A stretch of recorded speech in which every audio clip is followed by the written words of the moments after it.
economics, history, family, social issues, education, religion, government, or national security.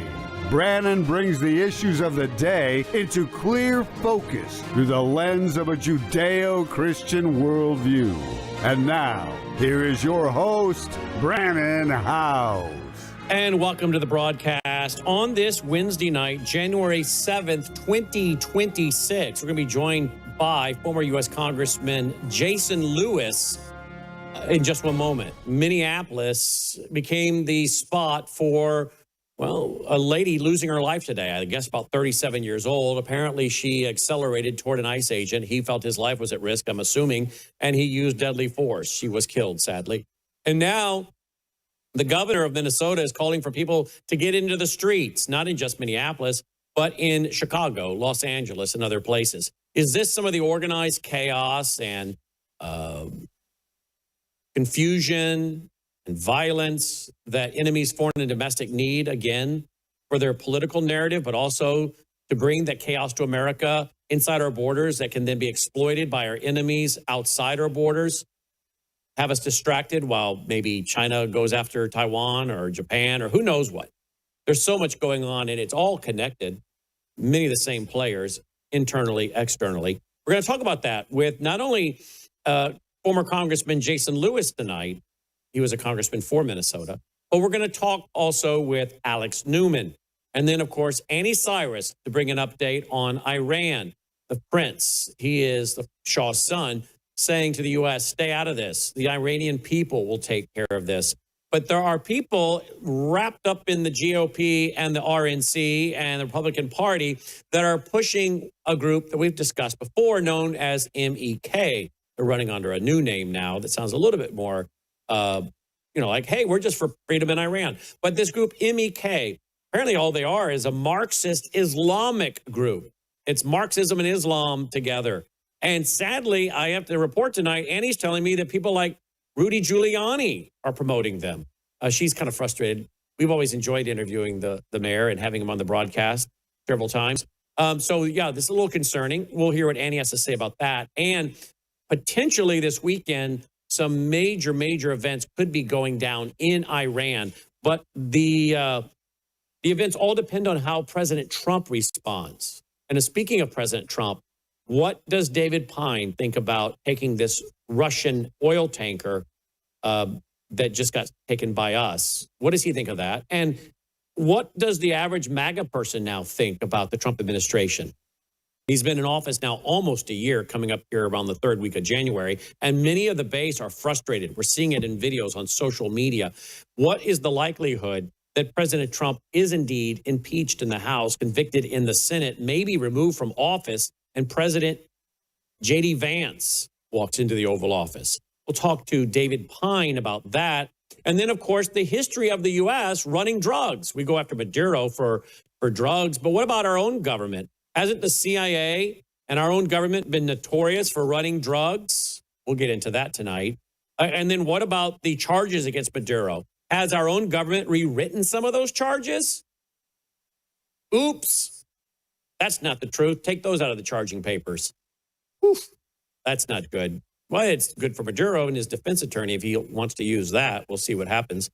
There's a lot of confusion tonight. So, Jason Lewis, David Pyne, Alex Newman, Anni Cyrus, and you. Glad you're with us tonight. And if you appreciate what we're doing, we need your support. Our website went down for a little bit tonight, again. We're under constant attack. We're constantly now, it seems like, under attack. Logan's like, what a day it's been. I'm like, yeah, what do you mean? What a year it's been. We're only 7 days in, and we're under constant attack now, folks.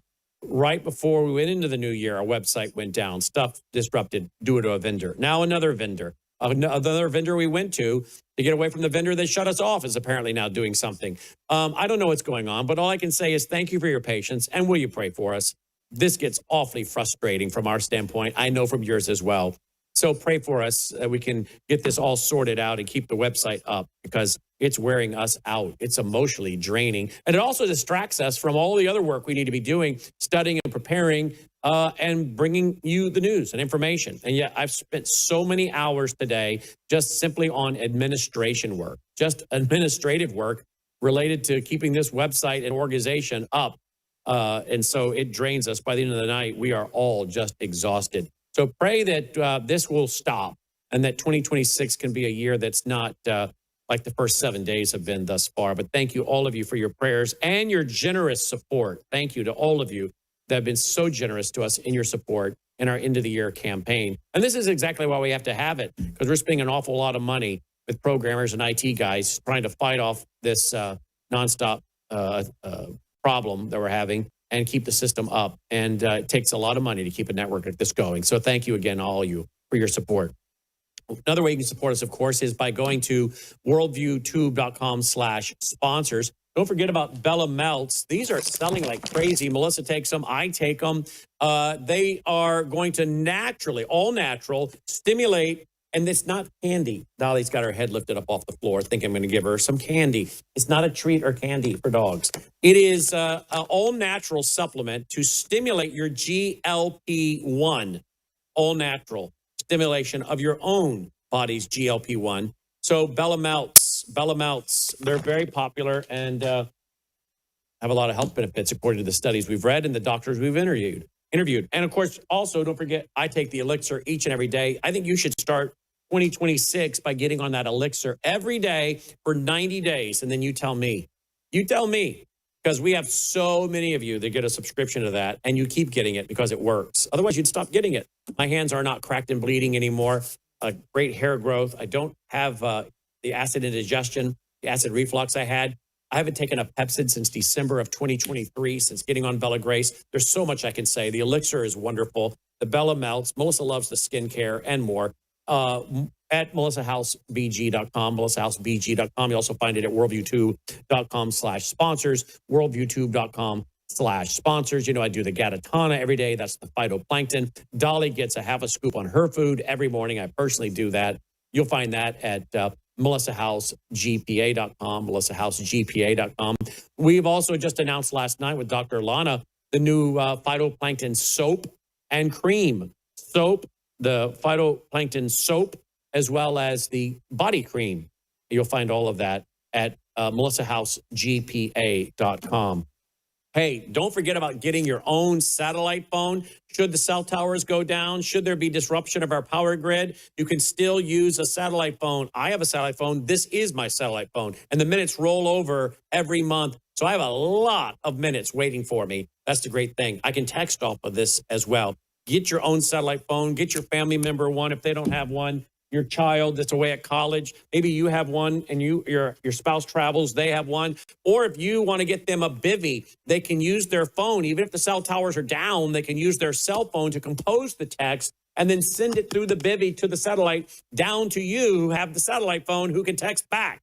So you have the option of a bivvy or satellite phones. All those are at worldviewtalk.com, worldviewtalk.com. They also have the generator, the solar generators. I have the Delta Echo 400. They have the solar generators, the beanies that knock down the electromagnetic force, and the bulletproof backpacks. So many great products there at worldviewtalk.com, worldviewtalk.com. We also have, of course, the water filters at worldviewwater.net, worldviewwater.net. Start 2026 by not drinking chemicals, not drinking people's pharmaceuticals that have been flushed down the toilet and then put into the water supply. Oh, yeah, you can check all that out. Go check that out, and you'll see I'm speaking truth. Use the water filter I use in my kitchen and on my shower, and it's the water that I not only drink, make my coffee with, but also give to my beloved fur babies. That includes Dolly.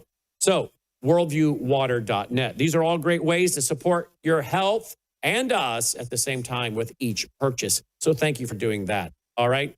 Worldviewtube.com/sponsors will help you find all of them. Worldviewtube.com/sponsors.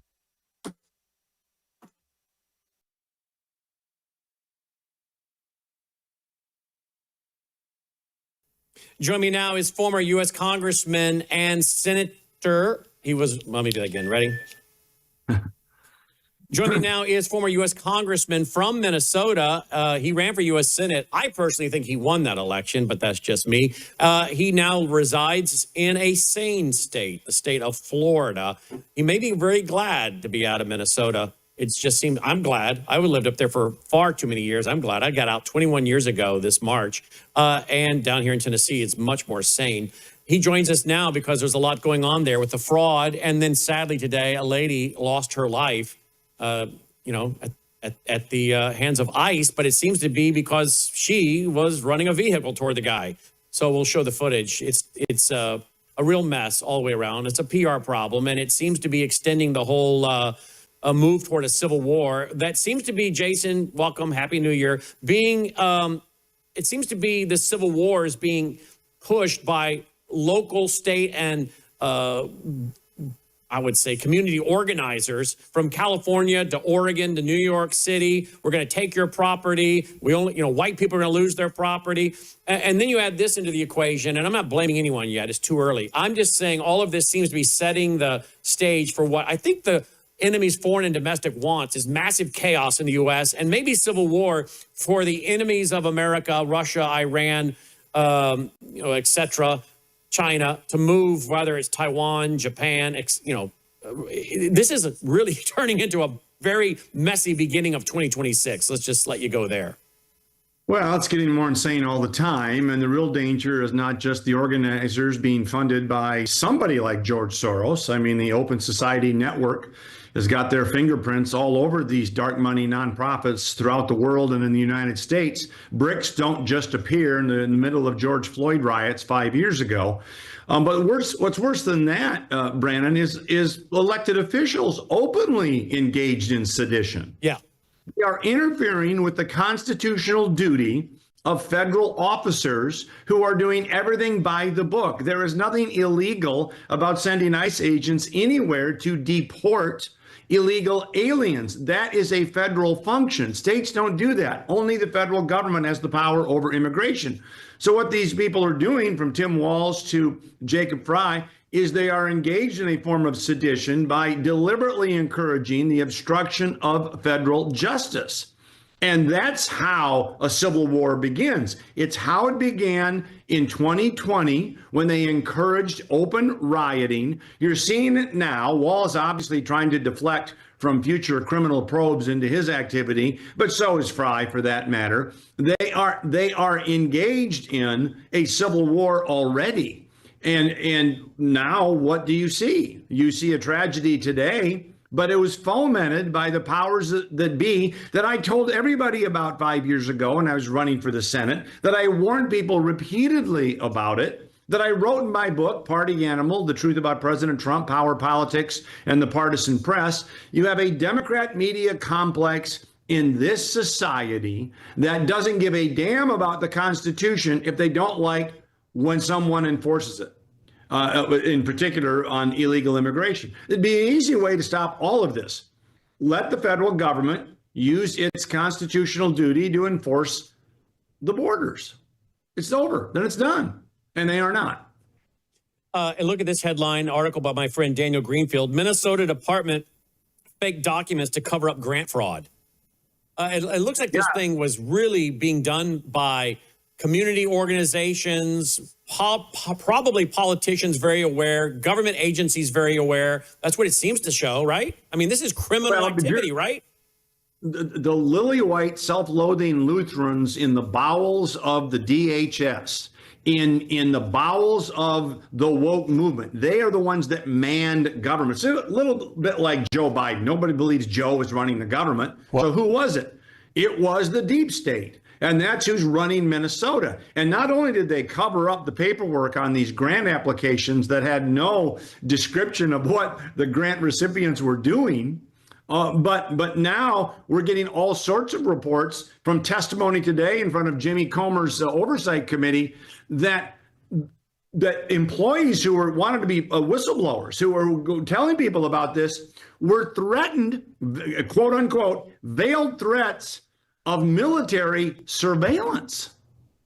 Are you kidding me? For a Department of Human Services employee in the Twin Cities A veiled threat of military intelligence monitoring you because you're a whistleblower? This is what Animal Farm and Orwell was talking about. And it's very, very scary, but it was bound to happen after 2020. I hate to say it, but it was bound to happen because when you did not heed warnings from people like me, people like Walz, and really all the Democrats in Minnesota, put that state on a collision course with the Constitution, with law and order, with the federal government doing their duty, with free speech, you name it. And now the reckoning is here.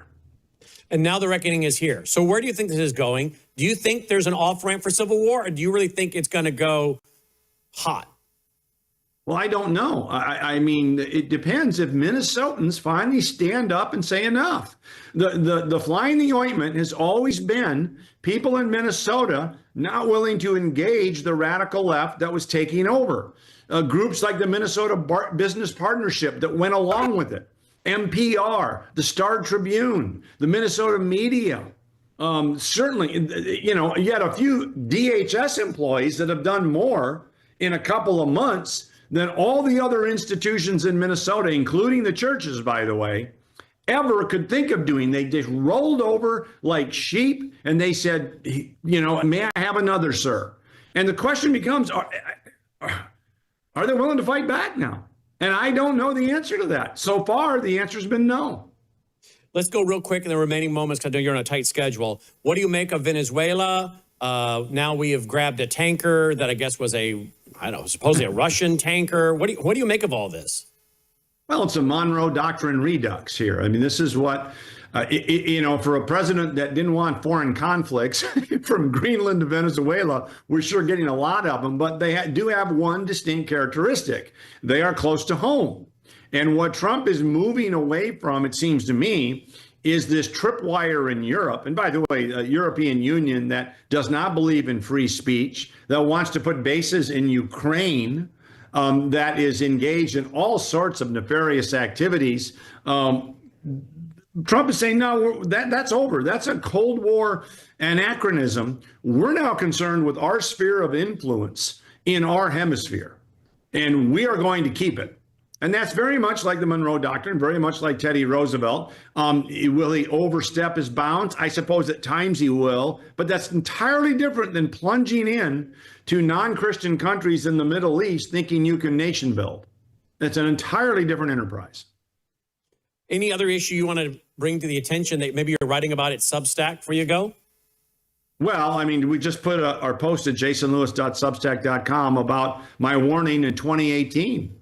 At the Ed and Workforce Committee when I had heard the testimony of then HHS Secretary Azar, and we warned in 2018, and it's there at jasonlewis.substack.com, that there is a massive fraud happening in Minneapolis or Minnesota right now. In those days, it was only $100 million with childcare. I asked the secretary to call it out. We wanted to eliminate the block grants that was funding it.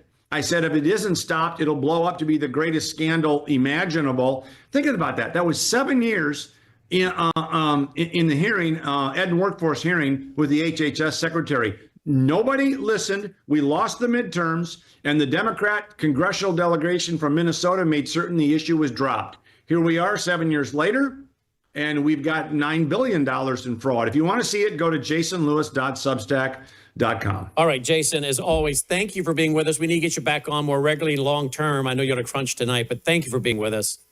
All right, Brannon. Thank you, sir. Jason Lewis checking in, jasonlewis.substack.com. Check out his site, jasonlewis.substack.com. We'll be right back. We live in uncertain times. In fact, we live at a time when our own governments all over the world are warning us that there could be big problems with our power grid. World War III seems to be right on the horizon. Let me ask you this. Do you have a satellite phone? Should communications go down with cell towers? Do you have a satellite phone to get a hold of that college student or your spouse who travels, whatever it might be, to get a hold of your senior adult parents? We have satellite phones at worldviewtalk.com, and you get the satellite phone for free when you sign up for their very reasonable payment programs for the service. Sign up for the service with a reasonable contract, get the satellite phone for free. Worldviewtalk.com. You'll also find they have, well, what I now have, which is a solar generator. Yeah, I have a gas generator, an LP propane generator, but what if that goes down? I want to back up to my backup. So I now have a solar generator as well. You'll find them at worldviewtalk.com. Check it out today, worldviewtalk.com. Joining me now is David Pyne. David's got several good tweets out today. Here's one of them. The GOP is definitely going to lose control of the U.S. House of Representatives by a large margin, and Trump is going to get impeached a third time in 2027, this time on solid grounds for Israel, Mossad, Jeffrey Epstein's sex ring cover-up, and his unconstitutional war on Venezuela. Unless Trump stops trying to start World War III, congressional Republicans should join Democrats in voting to impeach and remove him from office so Vice President J.D. Vance can serve out the rest of his term of office and go back to putting America first and fulfill Trump's promise to prevent, not provoke, an unnecessary nuclear war with Russia, China, Iran. You know, really what I wish, David, is that you would just really tell us what you think. Come on, quit beating around the bush. Hey, Brannon, great to be with you today.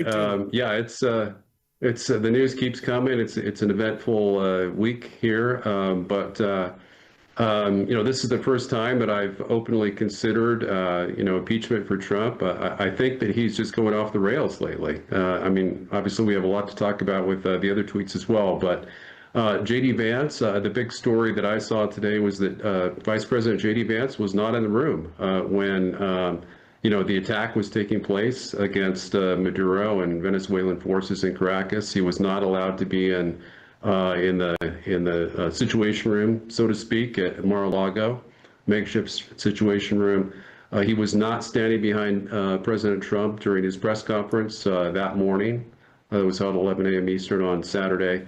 And I don't think that was because of J.D. Vance's choice. I think he likely had tried to persuade President Trump not to stage the attack, to allow diplomacy to progress, to pursue the Richard Grenell option, which was to negotiate Maduro's peaceful transfer of power, you know, along the lines that he had stated.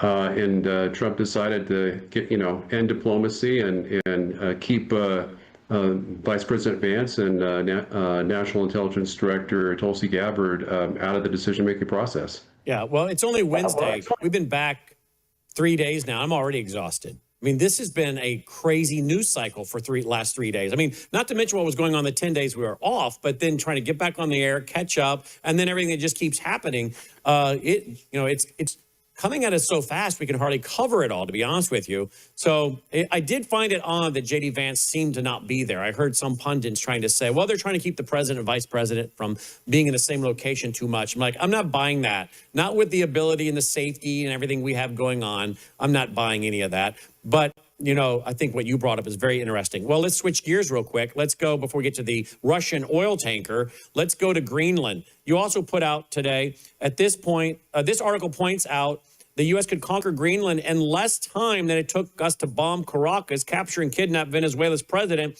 and first lady by occupying Greenland's capital of Nuuk in a half an hour and raising the U.S. flag. There's no way the UK or Denmark would make good on their threats to resist us. It would be a fait accompli. Do you think this is something that's good? Are you for us taking Greenland? And if so, I'm guessing it's because you realize the national security strategy and I guess the vital importance of that area, right?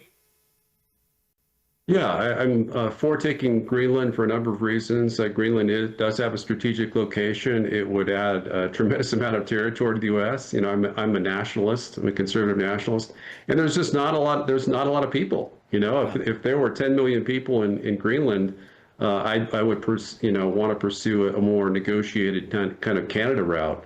Where we don't engage in any military action or threaten military action, but you know, it's basically uninhabited, and the people aren't very happy with Danish rule. So you know, there's a lot of options we could do. We could, first of all, we would want to incentivize them to declare independence from Greenland. Then we could sign we could do that by promising them, you know, $1 million each, really, you know, for there's 57,000 people there. Can we move and transfer to Greenland real quick, David, Logan? Can we all get over there? $1 million apiece. Let's set up shop over there, David. At least temporarily in a hotel room with a PO box, right? So we get our check and we'll come back. Yeah, we'll be illegal immigrants to Greenland so we can collect our $1 million checks and come home. Yeah, I bet the population of Greenland would, quadruple overnight if Yes, exactly. they knew that Are we going to deal give was these in the people works. voting rights, David? I mean, if we are, how are they going to lean politically? Well, I don't think that really matters given the size. Some people have talked about making Greenland the 51st state. I mean, with 57,000 people, it's not worthy of being a state. Our least populous state probably has 850,000 around that. Alaska or Wyoming, not sure which. South Dakota. Which is the least South populous. Dakota is pretty sparse. Yeah, it is for sure. No, but for Greenland, that's 55 to 57 million. I mean, heck, President Truman, Harry Truman, back in 1946, he offered 100 million in gold, which is the equivalent of 1.5 trillion today. So that's about 3.5 times. He wanted Greenland? He did. Oh. Yeah, this is not unprecedented. For the same reason? For the same reason, yep. I'm not sure if he was aware of the rare earth minerals, but he knew that Greenland is kind of in between the Russians' ICBM and SLBM launch routes. So it's important that way. We could. So you're saying we could shoot their missiles down from right there? Well, I mean, I'm not sure if it's quite close enough for boost phase missile defense, but even if it's just sensor based, we could deploy our early warning sensors there to increase our warning time. If our satellites were to come down, our ground based radars could pick up the slack. So there's just a lot of reasons why it makes good strategic sense to acquire Greenland, and it could just be a free association agreement. We have free association agreements, I think, with some of the the islands of Micronesia in the South Pacific, where we basically take over their security, let them have self-rule for the most part, a level of independence, not true independence, but certainly self-rule, and kind of enjoy the benefits of U.S. security while purporting to be independent countries. And so I think that's a good model. I think I proposed back in January of last year a North American Union. That would be a kind of a confederation that would include Canada and Greenland. That would be ideal. But if it was just Greenland and the U.S., that would work well as well. So, okay, wait a minute. I got to stop you right there. You're for a North American Union. Well, I am for a North American Union, not with Mexico. Okay. It would be with where the U.S. was the clear majority state. Canada, I think, has a little over 40 million people. I haven't looked recently, but I think that's about right. Greenland is not very populous. The U.S. has 343 million Americans and non-citizens, so 290 million Americans plus another 52 million illegals and legal residents that are non-citizens. I think we could dominate that union. So the answer is yes. Not all of North America, definitely not Central America or Mexico, but if it was just a confederation between the U.S. and Canada and Greenland, I would be strongly in support of that. So you're not for the technate of America from the 1930s, Elon Musk's grandfather, that map? Definitely not, no. You've seen that, right? No, I've never seen that map before. Oh, have you not? We've done whole shows on it. It means that David's not watching everything we do here. Wow, he just got caught. I think you're busy being on other shows and researching, so you can be on our show, so we'll give you a pass. But yeah, take a look at that map, David. That's technate. That is part of technocracy. That's the 1930s. That's technocracy. What was it? Technocracy Incorporated. And Elon Musk's grandfather was a part of that. Look at that map. Yeah, that's what a lot of people are talking about right now. When President Trump talks about Canada being the 51st state, taking Greenland, this is what's got a lot of the people who are opposed to transhumanism and technocracy talking. This map right here. Well, yeah, I think so, because it has Venezuela, Colombia, Panama. Exactly. So that would certainly explain why he's threatening Colombia next, right? Yeah. He's trying to fulfill Elon Musk's grandfather's mandate here. So, but yeah, Venezuela is, the latest reports are that the Secretary of Energy declared that the U.S. will permanently control all Venezuelan oil sales. I mean, heck, we don't even control their government yet, and we're still, claiming exclusive rights to selling their oil, as we continue to blockade them. How does that work? I mean, why does he say that? Okay. Why does he say that? We are now running Venezuela. We're going to sell their oil and take the money. Okay, people, I don't know. Maybe he has cut a deal behind the closed doors I don't know about over the phone lines. I don't know. So I'm not going to mock him or criticize him because maybe he obviously knows stuff I don't know. But if that's not true, that's why people are saying, oh, this is President Trump being, Trump. Trump's being Trump. He's just selling. He's distracting, like the fact that we're not going to have federal income tax anymore because our tariffs are so big and everybody's going to get $2,000 checks coming up. And people are like, where is that talk? Where's the check? People are saying online, they're tired of all the promises. They're tired of all the talk, right? So is this more talk? And then others, and I'm not saying this is true, others are saying, oh, this is the sign of dementia, and his swollen ankles and his bruised hand. What I'm saying is the way he conducts himself at times causes frustration on the part of many of his base supporters and gives credible clips to be used by the left to confuse the center, the independents, and even Trump's base. So I think at times Trump is his own worst enemy with some of the stuff he says. Yeah, you're absolutely right. I mean, he's demonstrating increasingly, narcissistic personality disorder. Where. So let me see what Tommy does. And we always knew he was full of. Let me check my Trump watch real quick. Okay, we're good. We're back. Yeah, I mean, he claims to deserve the Nobel Peace Prize. He starts more wars than any president in modern U.S. history. He started with the 2-month war against Yemen. He had the 1-day war against Iran. But that wasn't just that was a pretty big deal. Going against a country that likely has super EMP satellites over the U.S., nuclear IRBMs that could range Israel and all of Europe, U.S. military bases throughout Europe and the Middle East. He's got this war going on with Venezuela, and it's far from a done deal. If it was one and done, maybe I would be less critical. But he really hasn't accomplished anything. He got Maduro, on false charges in a New York City prison. Big deal. How does that help America? It doesn't. It doesn't do anything to help America. And now he's, as you're probably going to cover as well. He's taking over a Russian oil tanker. Yeah, we're going to get to that. World War III. Yeah, we're going to get to that. But here's your map with the Greenland. So there you go. So you're saying this is a very strategic, not only for nuclear defense, but also there are some key waterways there, correct?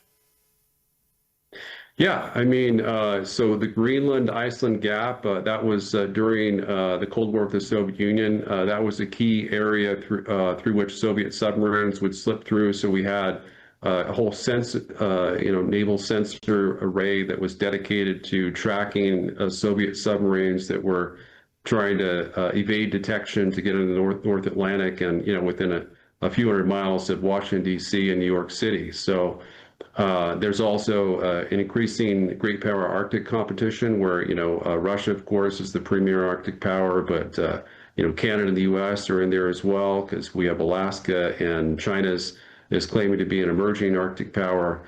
There's, kind of a possibility where Russia could move ships, merchant ships, from the Russian Far East and the Western Pacific through shorter routes through the Arctic region instead of having to go around the Suez Canal or the Cape of Good Hope.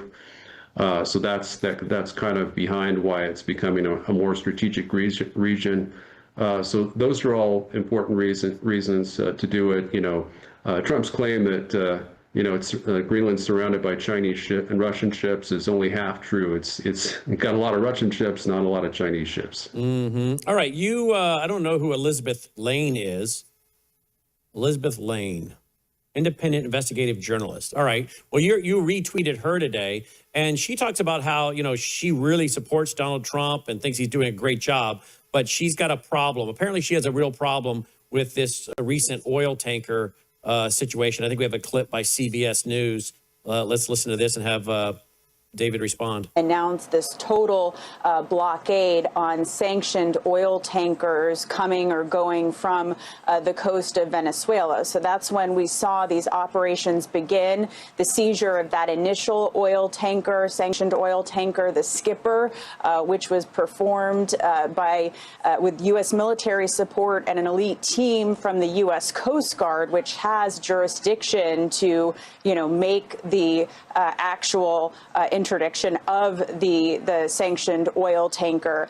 And so we've been closely tracking this particular vessel that we've been talking about, the Marinera, formerly known as the Bella, because we knew that, the Coast Guard had been following this vessel. We confirmed with sources earlier this week, CBS News confirmed that there were seizure plans in place, that this operation to target this particular ship would continue. And we also, CBS News confirmed via sources on Tuesday that Russia had sent a submarine and other Russian naval vessels to escort this tanker, which again sails under a Russian flag as part of this shadow fleet. Okay, flies under a Russian flag. That's the point I was waiting for. So tell me how Putin's taking this right now, and why is this potentially dangerous for President Trump, the administration, and the country when his Coast Guard seizes this vessel? Yeah, and this vessel is purportedly part of Russia's so-called shadow fleet. This is not part of the blockade of Venezuela. They're claiming that it was because it attempted to approach Venezuela, break the blockade, and ship Venezuelan oil to some location unknown to us. But it is clearly part of the Russian shadow fleet, and it was apprehended, was captured and seized off of the coast of Ireland, between Ireland and Iceland. So international waters, it's a Russian flagged ship, but most astoundingly, it was escorted by nuclear capable and nuclear missile armed Russian warships. Perhaps not the Russian frigates or corvettes that were escorting it. Most likely the frigates were nuclear armed, as is the Russian cruise missile submarine that was escorting it. So can you imagine, if one of our oil tankers was escorted by U.S. Navy ships and a nuclear missile submarine, and Russia just sent some Coast Guard ships to swoop up and capture a U.S. oil tanker? I think we would react a little bit differently. So, Putin, of course, is very reserved in terms of trying to avoid outright conflict with the United States.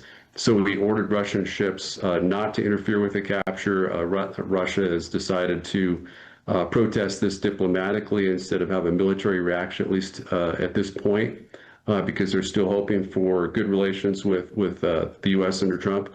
But this could serve to torpedo Trump's attempts to negotiate peace with Ukraine, because if we're going to start capturing Russian flagged vessels that are escorted by their Russian Navy ships, I mean, these are essentially acts of piracy and potentially acts of war. Mm. My friend Michael Reagan passed away on the 4th. We did a tribute to him here last night. And I don't know if you know, I've worked with him for 33 years. That's the first radio show I ever hosted nationwide, was his show. Any show I hosted. I was a guest on many, but I hosted his national syndicated program show in 95, my first start in professional radio, which led to me where I'm at today. And he did so much for me.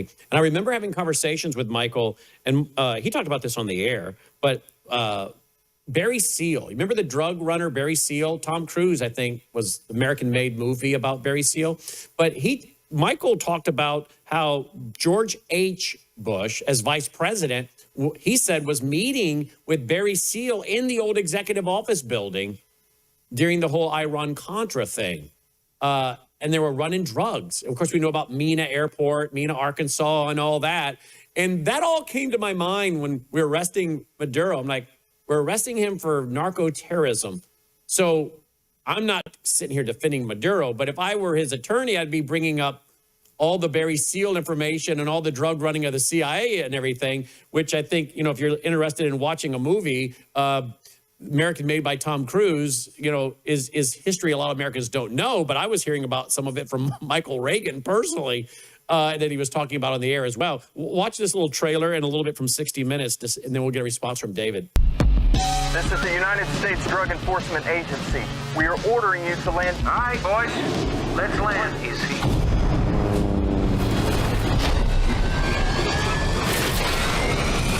My name's Barry Seal. That's for the damage. For your sister, hey, little darling, and your back. Some of this really happened. You never saw me. Top of your class in the Civil Air Patrol. A pilot like you shouldn't be flying buses. Welcome to Miami. Welcome to Bakersfield. Haven't you ever wanted something more, Barry? You should be serving your country. They're CIA. Shh. We need you to deliver stuff for us. Oh, this is legal? If you're doing it for the good guys.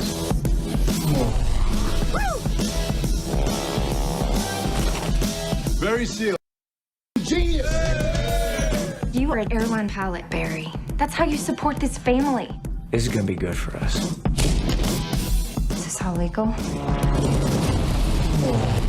You trust me? Oh! We're expanding operations, Barry.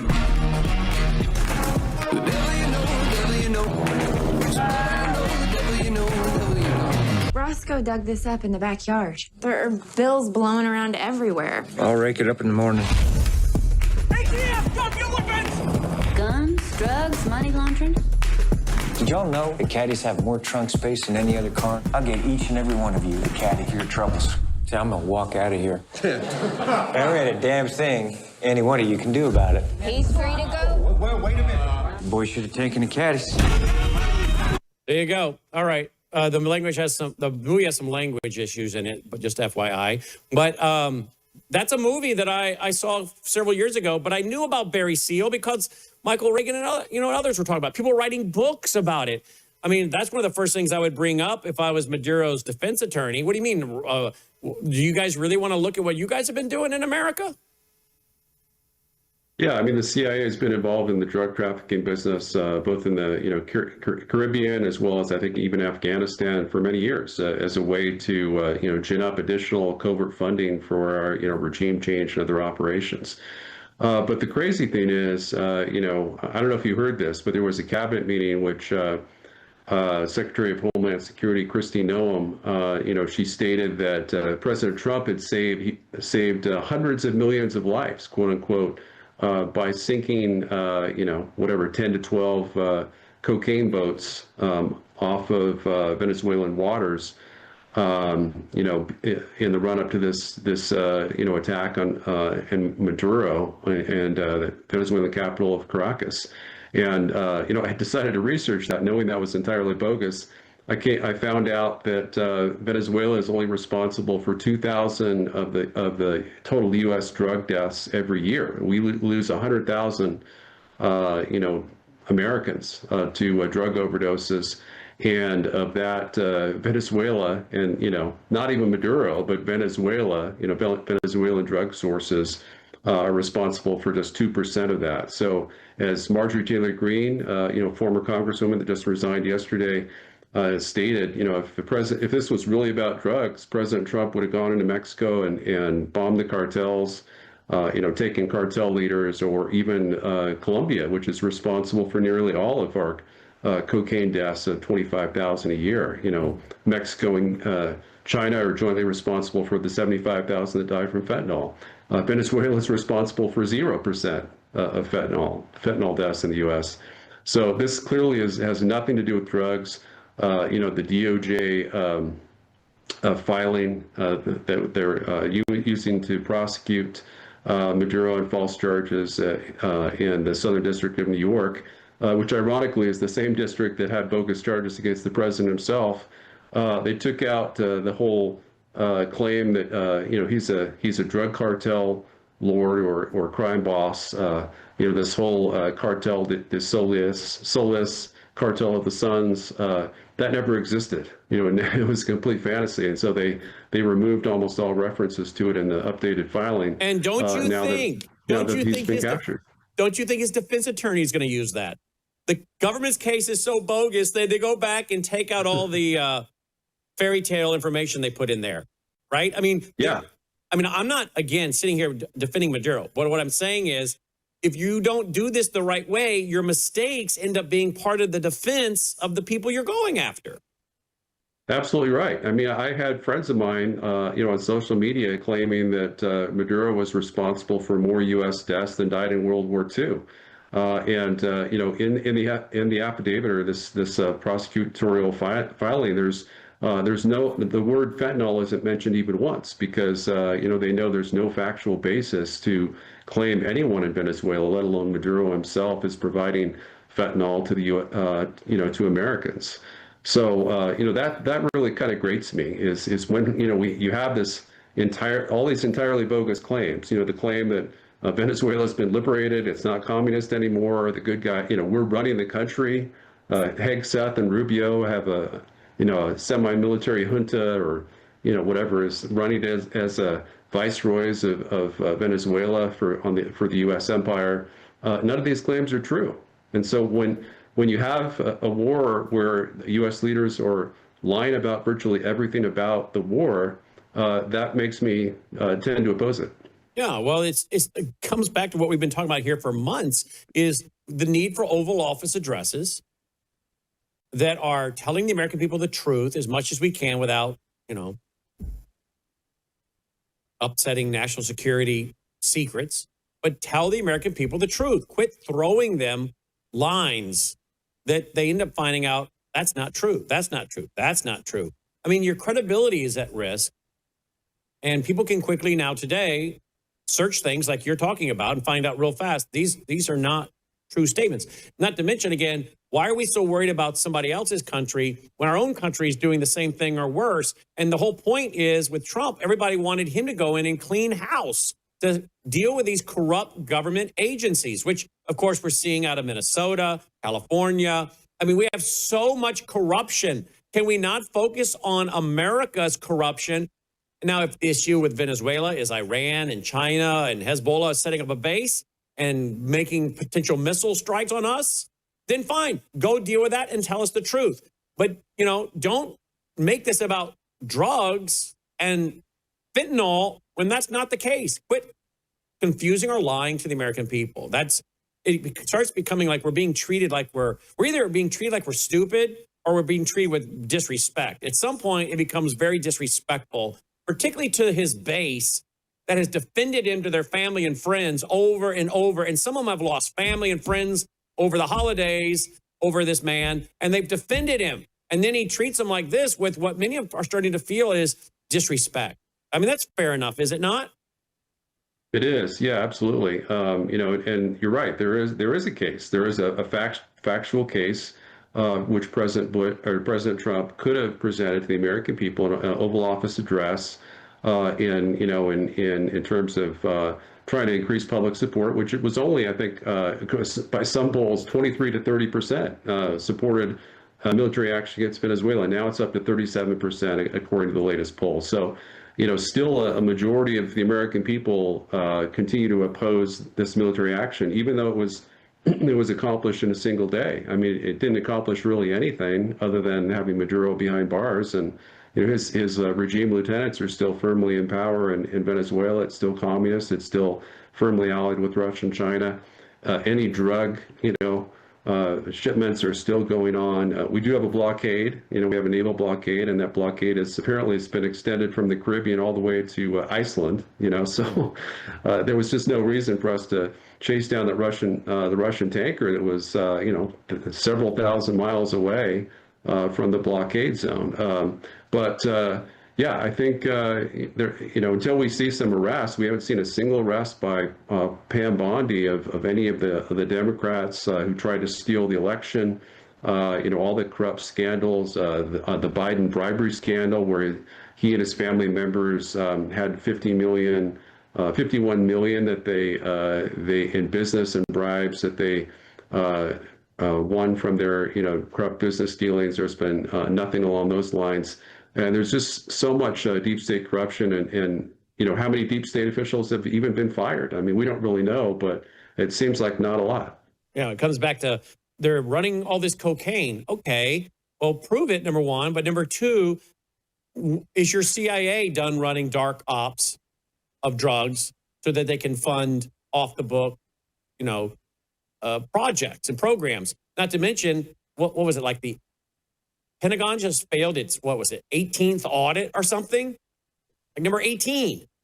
You also made me aware today of this little clip from 60 Minutes. Watch this. Is smuggled into the United States. Sound familiar? Not the way this ton of cocaine got here. According to what the former head of the Drug Enforcement Administration told Mike Wallace, this drug shipment got here courtesy of what he calls drug trafficking by the CIA in partnership with the Venezuelan National Guard. While rumors of CIA involvement in drug trafficking have circulated for years, no one in the U.S. government has ever before publicly charged the CIA with this kind of wrongdoing. And it's not the kind of accusation anyone in government would make without thinking long and hard. Let me understand what you're saying. A ton of cocaine was smuggled into the United States of America by the Venezuelan National Guard? Well, in cooperation with the CIA? That's exactly what appears to have happened. It's mind-boggling to me that... Until last month, Judge Robert Bonner was the head of the Drug Enforcement Administration, the DEA. And Judge Bonner explained to us that only the head of the DEA is authorized to approve the transportation of any illegal narcotics like cocaine into this country, even if the CIA is bringing it in. Let me put it this way, Mike.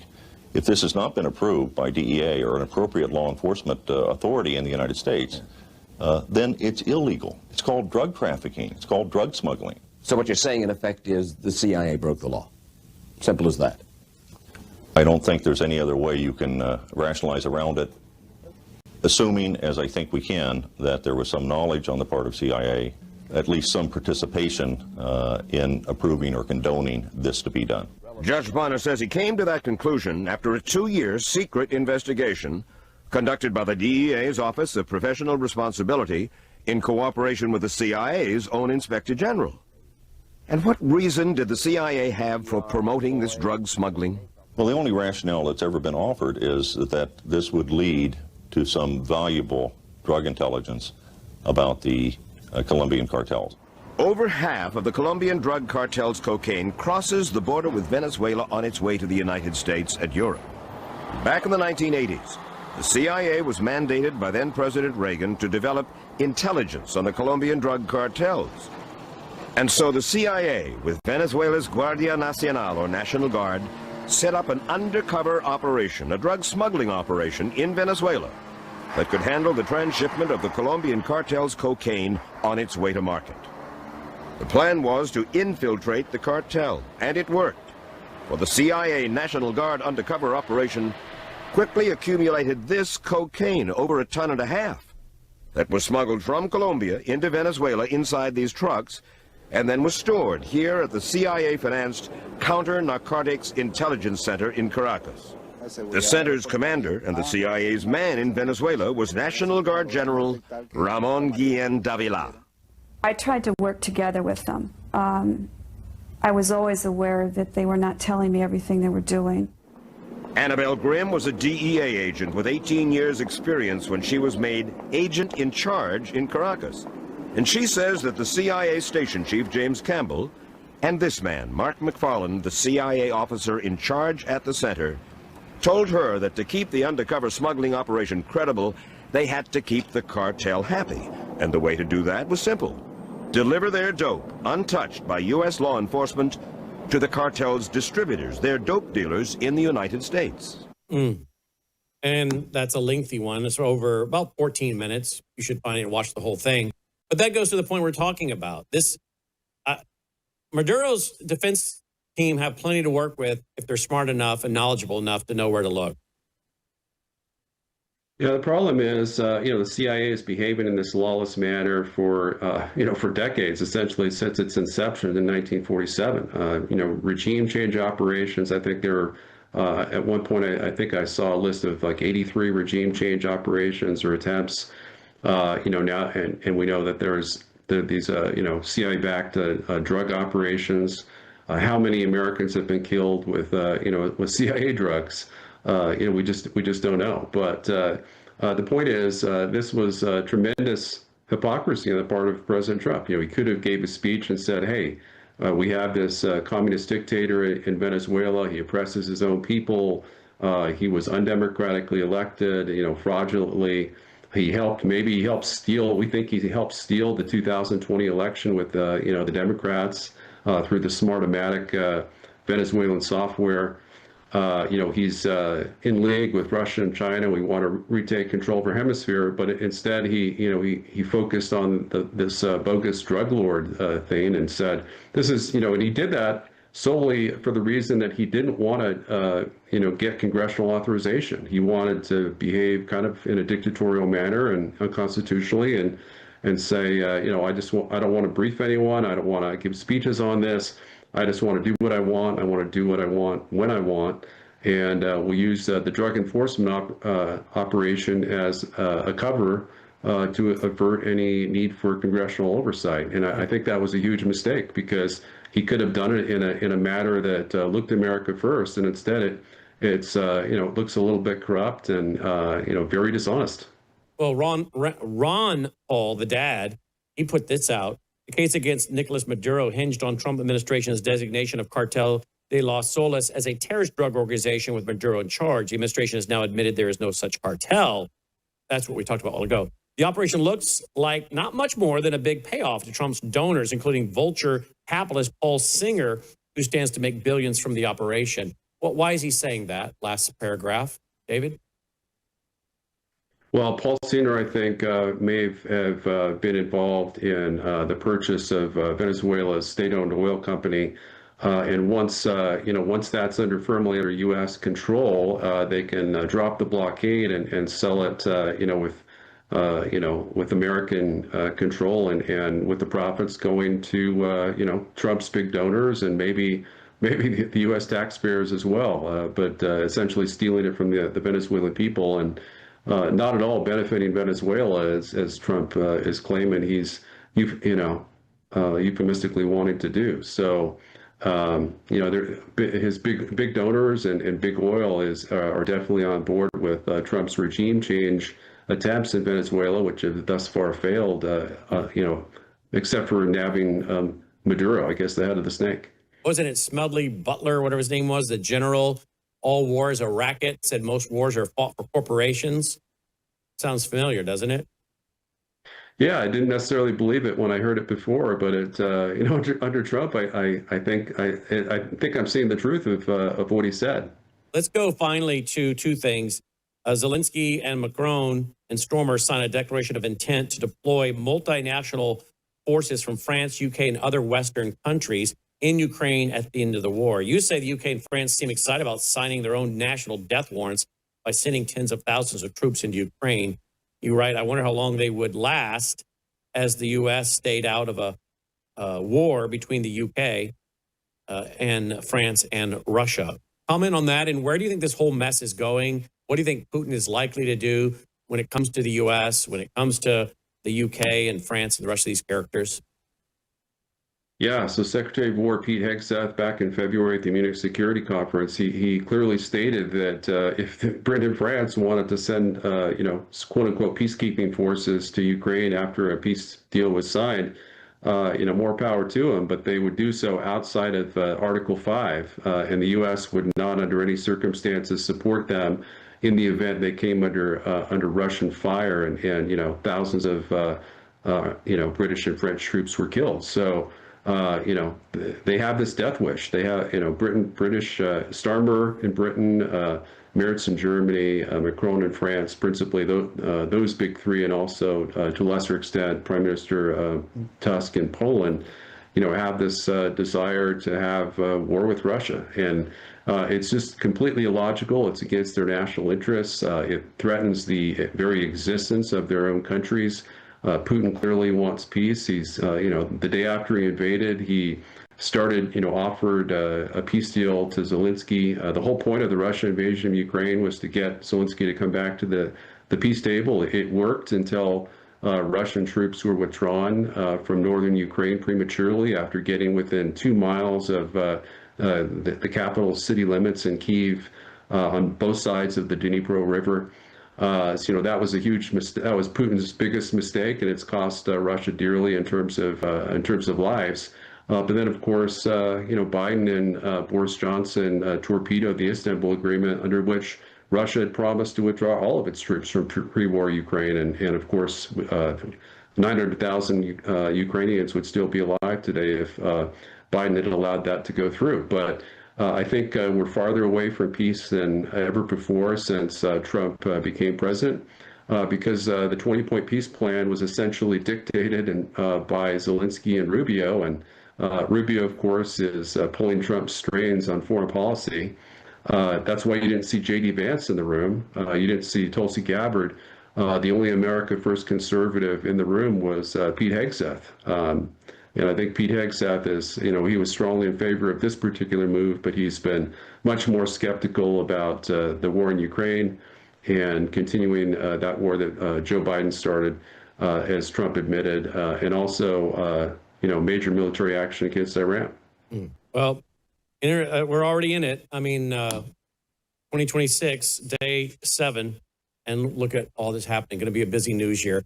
Take a look at this, folks. David Pyne. You can follow him on X at America First Con, at America First Con.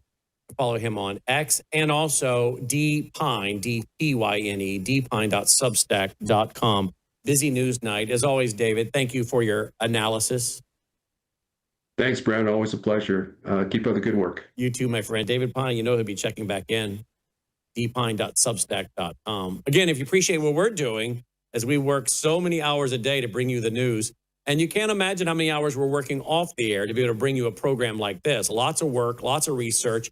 I do want to bring up one point, though. If you don't get an email back from me or someone on the staff, please don't be offended. Someone emailed today, very disappointed, very offended that we didn't answer their email.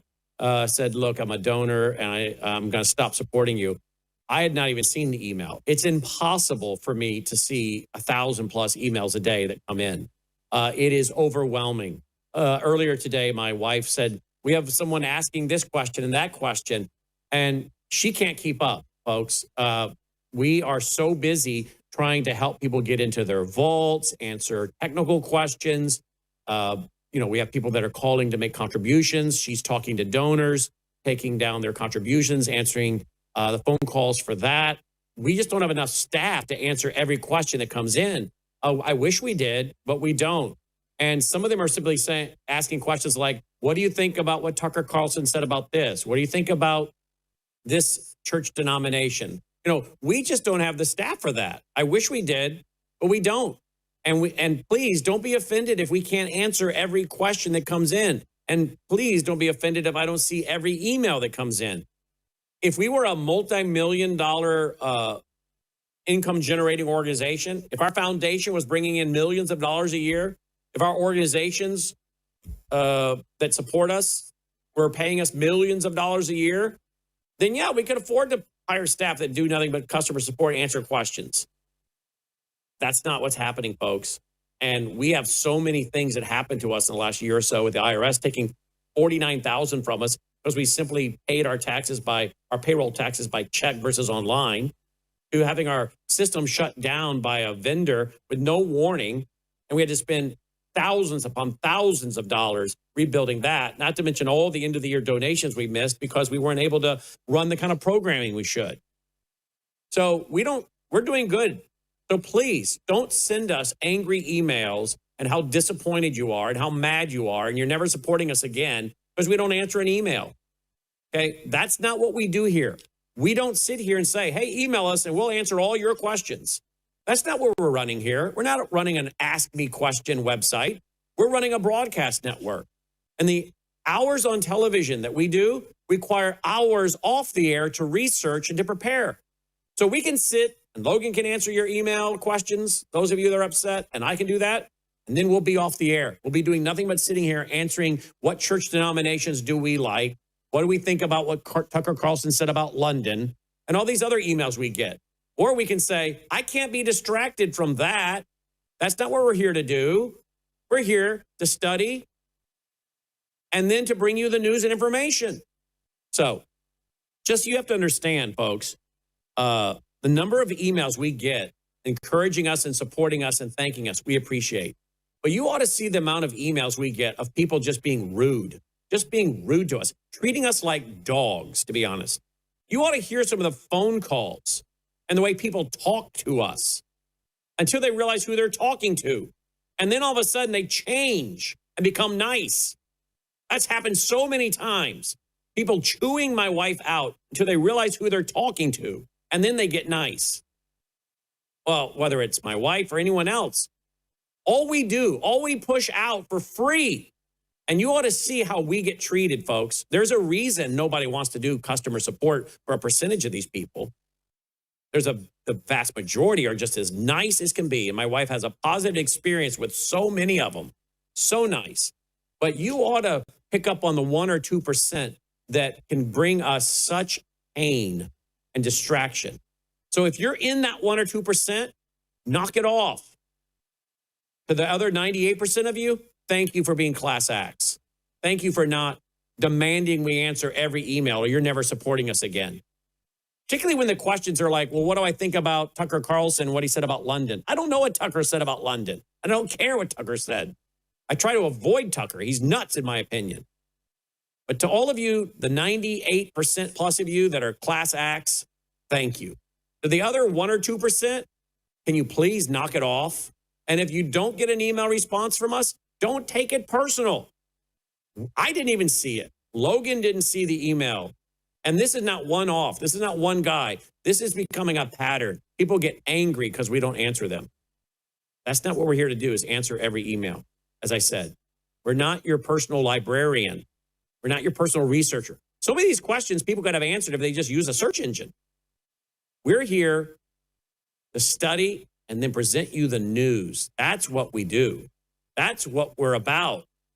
So thank you to all you that are supporting us so we can do our job. But let's remember what it is our job is. It's not to be people's personal Ask Brannon Howse / Alexa. You know, we're not AOL search engines that you can just email and we'll do your research and dump it back in your lap. Now, we do have some very powerful programs coming soon, and we're not going to release them until they're ready. And they should have been ready, but we got distracted because we had our services turned off by a major company. But pretty soon, you're going to be able to put a lot of your questions into our system, and it's going to answer them from my perspective, from my 36 years, so that you can get a lot of your questions. But if you're wanting to know what I think about Tucker and his comments about London, I don't know what Tucker said, and I don't care. And if you get angry because I didn't answer that email, then we're probably not the network for you, and you probably should pull your support and walk away. And then we won't have to deal with the frustration. So there you go. It's a two-way street. See how that works? So for the rest of you, 98% that are class acts, thank you. To the 2%, as I said, let's not do this in 2026. We don't have the energy for it. One of our New Year's resolutions here at Worldview for 2026 was to decrease drama, to decrease the drama. So to that 1 or 2% creating the problem, stop the drama. We'll be right back. You woke up with a sore throat and a low-grade fever. You know you are getting sick, so here's your choices. You can get sicker and miss work, try to see a doctor this week, or sit hours in a crowded waiting room at urgent care. I have a smarter option for you. Open your medical emergency kit. Match your symptoms to doctor-recommended prescription in your booklet and take the right meds now and get well faster. This is not a first aid kit. It's like having an urgent care in your home. It includes doctor-prescribed medications to treat over 39 medical issues like respiratory infections, strep throat, pneumonia, UTIs, and more. No waiting to see the doctor and no standing in line at the pharmacy. It's right here. Every home should have at least one medical emergency kit, and here's how to order. Go to worldviewhealthcare.com. Your kit to treat dozens of common and serious illnesses is rushed to your door. worldviewhealthcare.com. That's worldviewhealthcare.com. The emergency kit available at worldviewhealthcare.com. Make sure you don't have to go to urgent care. I got pneumonia. I didn't have to go. I took this last year. Stayed at home, went to bed. All right, joining me with an update on Iran, because things are moving fast there, is Anni Cyrus, liveuptofreedom.substack.com. By the way, Annie, my little diatribe there, I've bit my tongue on that one now for several years, and maybe I should have continued doing so. I don't know. What did you think of that? I think you are a much better person than I am, because I did not. I don't bite my tongue. There has been times where I have actually refunded the donation, because I just couldn't take that I have donated to you, therefore I own you now attitude. I was like, how about this? Here's your donation back. We don't have to know each other anymore. I've done that. Wow. Yes. Well, anyway, I got it off my chest, and hopefully we can, everybody can have a great, happy 2026. It's not that we're not happy to try to answer emails. The issue is we just can't answer all of them. That's the main thing, right? It's just, there would be no Brannon House Live tonight. I'm sorry, I spent the whole day answering emails. I have no content for you.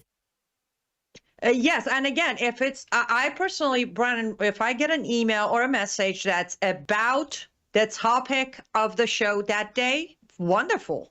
But as you said, so it was like, have you heard of that person saying something about somebody else? I'm like, no, because I was busy preparing for my show and writing my Substack and translating videos from Iran. I'm sorry if I missed your important point of the day. Yep. Well, let's go to Iran or Iran. The prince has been out talking quite a bit.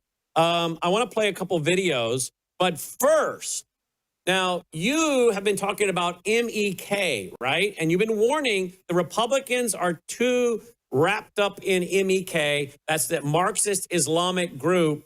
And a lot of these Republican and GOPers are on their bandwagon, and then they're wanting to have the American government decide who's the next leader of Iran. Whereas the prince has come out today, as I put in the Worldview Report, and I think I was quoting you. I was quoting you in your liveuptofreedom.com, liveuptofreedom.substack.com column today in my Worldview Report.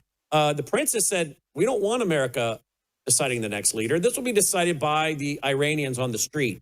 But you now have a bone to pick with, who is it? A guy we've interviewed here several times, and I like him, but you have a bone to pick with Mayor Rudy Giuliani, right? Yes, and actually on my program and on your program, a few times I have named him as one of the big names that is a supporter of MEK. I have tried to reach out through social media and inform him, but today we're past that point because Rudy Giuliani decided to put a tweet out absolutely bashing Crown Prince Pahlavi and telling what Iranian people do or do not need today. I believe, paraphrasing, he said something like, the last thing Iranian people need is the monarch. There we go. You have beautiful. Do you mind? Like, it's okay. First of all, the story he puts up about Mossadegh is the same narrative we've been hearing from opposition. We've been hearing from CIA. We've been hearing about sugar-coated versions. And we all know Giuliani for many years has been a supporter of MEK. So it's pretty clear. I believe what I said privately was I think they boosted his pay, which I'm pretty sure they have, because Rudy Giuliani does get paid to show up at events for MEK and pose for pictures. And there are many pictures of Rudy Giuliani and Maryam Rajavi, which is the leader of MEK. Maryam Rajavi was arrested, facing 17 or 18 charges in Paris, in France, in 2003. And that's what actually kind of sort of got them out of France. There was a ban on travel for Maryam Rajavi in France, in America. MEK was on terrorist list of United States of America until as early as 2018. And the fact that, it's freedom. Rudy Giuliani wants to take money from MEK and support them, good for him. But for him to use his giant platform to lie about the chosen candidate by Iranian people is crossing the line. Well, what about let me make the same, let me go back to that. He said the crooked and brutal monarchy. Talk about the Shah. The people don't want to go back to the homicidal Pahlavi secret police.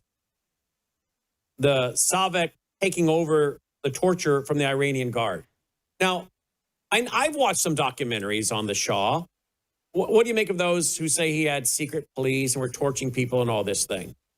I will say this. Yes, he had secret police. So does any other country and any other government. So that part, I don't think it's against the law. I think we have secret police here in the U.S. Of course we do. Of course we do. Now, We want to talk about torture, of course. We have captured terrorists, and we have allegedly tortured them to get information to stop the next attack, haven't we?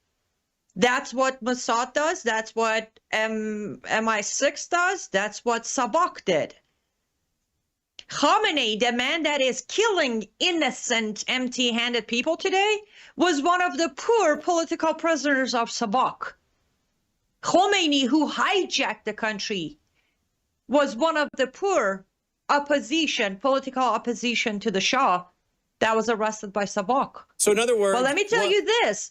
Why was Khamenei alive in exile to come back and hijack the country? Because Shah didn't kill his opposition. How's that for proof? There you go.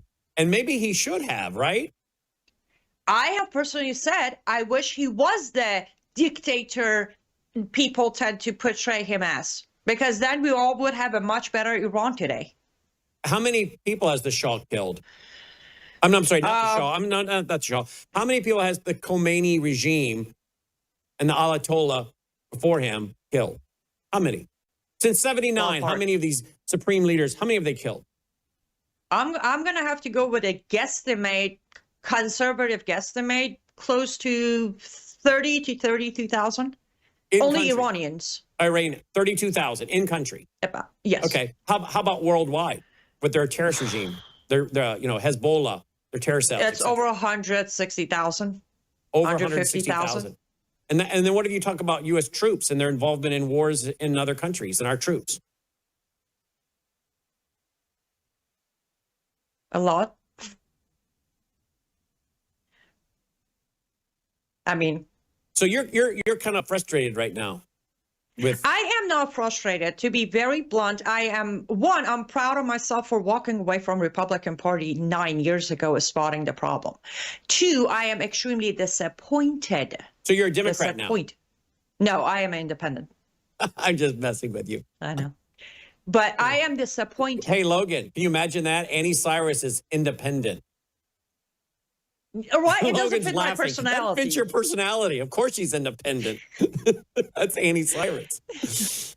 But my biggest problem today, and I want to give a big shout out again. Earlier on my show, I gave a shout out to Laura Loomer for putting out a tweet attaching Prince Pahlavi's speech and encouraging President Trump to sit down with Prince Pahlavi. Now, again, I want to give her another shout out where she used her big platform to introduce people to who MEK is and why people like Rudy Giuliani, Mike Pence, I forgot the other name. She literally tagged these names and told them that you should not be backing MEK. So 2 shout outs in one day to Laura Loomer.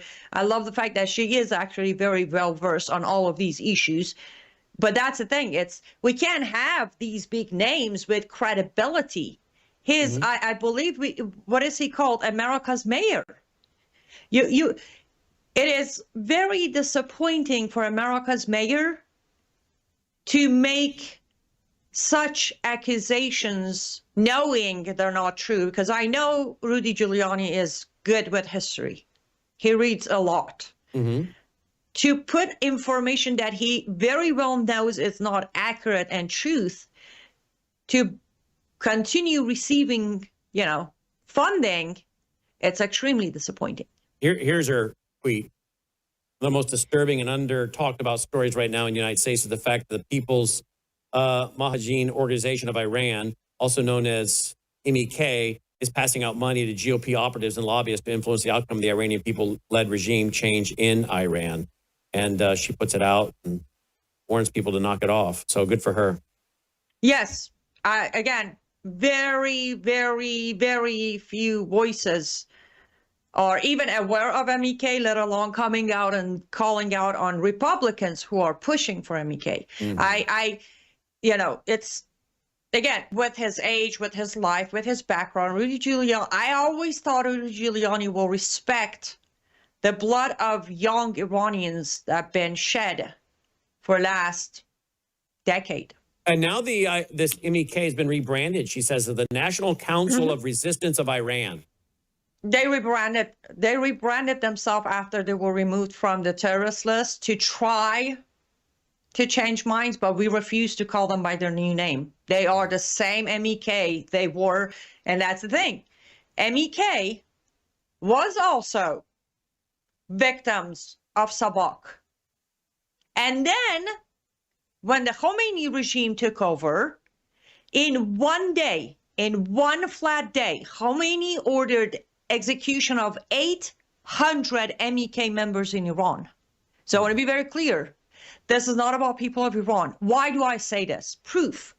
During Iran-Iraq war, MEK, exiled, that's what they call them. They went to Iraq. And when the war broke, the leaders, Mariam and Masoud Rajavi, the wife and husband, they shook hands with Saddam Hussein. They gave Saddam Hussein every single underground way to come into Iran. What kind of I care for people of Iran leaders would do that? Did they think, what, Saddam Hussein is going to say, I'm not going to kill Iranian civilians and I'm just going to topple the regime? That one operation by Saddam that was coordinated and organized by MEK members who were from Iran with knowledge of ins and outs of that province resulted in death of over 6,000 Iranian civilians in that one Iraqi operation. This is why Iranian will never accept MEK, no matter how much lipstick you put on the pig. They will notice it's the same pig that killed Iranian people for their own personal revenge against the regime. Let's go to a couple of videos you've sent. Here we go. Here's the first one. Excuse me.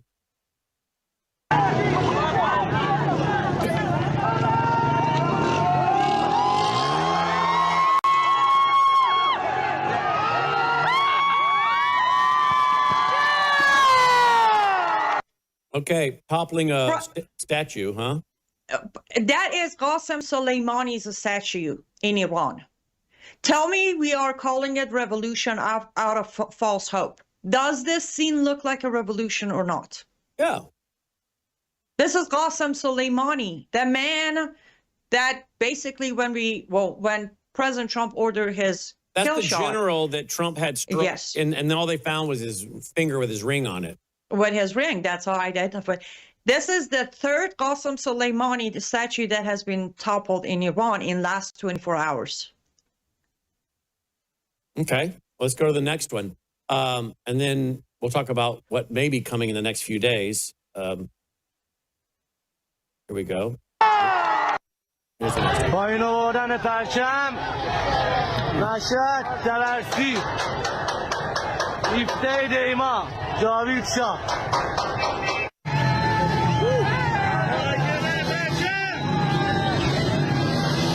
Tearing that flag up, aren't they?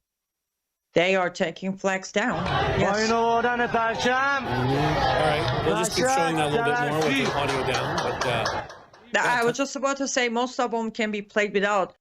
I picked these specifically for the fact of you just watch the video and you know what stage people are at.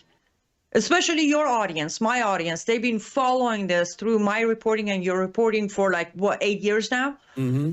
There is a difference. When I sit here and say it's different, the actions and the result, and we're only on day 12, and one city has been completely taken over by people.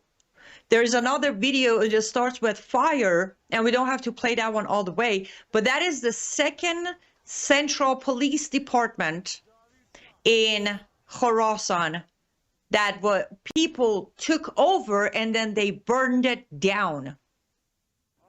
There you go. This is the second central or headquarter, I guess is that what we call it? Police department in Khorasan. We talked about Khorasan 2 nights ago on your show. The area where I said the only religious area that might try to defend Islam. That is the province. Forget about it. They're burning down police departments. They're burning down Islamic seminaries. They're burning down flags, even inside the most religious cities in Iran. Isn't that funny? Not funny, but isn't it ironic?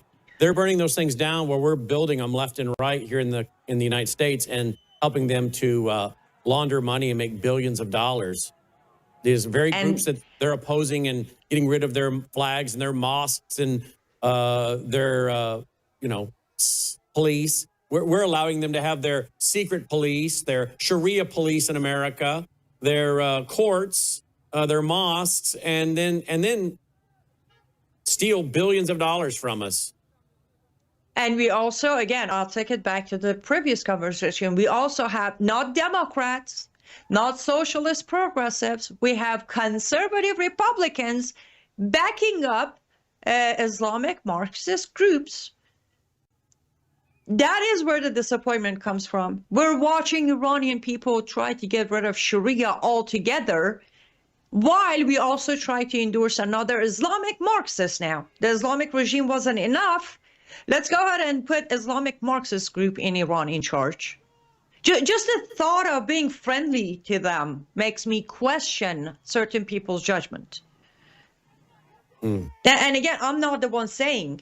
There are videos that are about MEK that proves it. I actually sent you one that's like 3 minutes long in English with B-rolls and all of that. Just look up MEK. You'll see in their own bio on under their Wikipedia, it says Marxist Islamist group that has the militia department and then the civilian department. You just look at any picture of MEK groups or videos, me and you, we spot the Marxist. Why? They're wearing the hijab, yes. But all of them also have matching uniform. Absolute communists. What video was that you sent of that? Which one was it? It's the first email I sent. It has 3 links. One of them is a YouTube link. Yeah. That one. That one? It's like 3 minutes, some seconds. And what is it? Tell me. This is Ashraf 3, a self-contained complex where nearly 3,000 exiled Iranians live and work in the hills of Albania. It's home to the Mujahideen Khalq organization, or MEK, which is dedicated to toppling the regime in Tehran. The complex includes this imposing museum documenting political repression in Iran. The group was once designated as a terrorist organization by the United States and the European Union, but both Washington and Brussels delisted it years ago, and MEK leaders say they're committed to peaceful struggle. هنری داریم، موسیقی، انواع اقسام هنرمندان تو اشرف 3 هستن. از شعرا، نویسندگان، خواننده، نوازنده، انواع هنرهامون هم در خدمت مقاومت مردم ایران. The group now has powerful friends in Washington, including President Donald Trump's personal lawyer. I should tell you at the beginning, I'm only answering questions about Iran, the MEK, their fight for freedom. Rudy Giuliani has reportedly been paid by the group. Last year, he visited Ashraf 3 in a personal capacity and told an RFE-RL reporter there that the group was optimistic and determined. Others in Washington are concerned. Former US State Department counterterrorism coordinator Daniel Benjamin said MEK members were Islamo-Marxists with American blood on their hands. Michael Rubin, a former Pentagon advisor on Iran and Iraq, said the group resembles a cult. In Ashraf 3, there are no children. Men and women sleep in separate quarters and are expected to devote all their efforts to the cause. Much of the fight takes place online. درد مردم و اخبار ایران از سانسور رد کنیم و به گوش جهان برسونیم. وارد خود جامعه میشیم از طریق سوشال مدیا با تک تک افراد تلاش میکنیم دردشون رو بشنویم. مثلا همین امروز یکی از زندان گوهردشت یک پیام صوتی فرستاده بود. Media reports have cited defectors who say this is a troll farm, using fake accounts to spread propaganda and disinformation. The Iranian government makes similar accusations, while the MEK says that such claims are a smear campaign. The MEK's message that Iran commits widespread human rights abuses has been well documented by non-governmental groups, media and Western diplomats. But the MEK itself remains highly controversial, embraced by some, regarded by others with profound suspicion. Wow. I'm glad you sent that. Thank you. You're welcome. That's it. I'm like, a lot of people think I just have this personal bias, so I make things up. I'm like, here it is. I had nothing to do with production of this. Every evidence is coming from some official from America, and there you have it. Yep, there you have it. But as of this afternoon, Rudy Giuliani decided to still continue supporting MEK by using their own method. That's what's disturbing. The man who supposedly stood for the truth and transparency for Americans is using propaganda for Iranians. Really?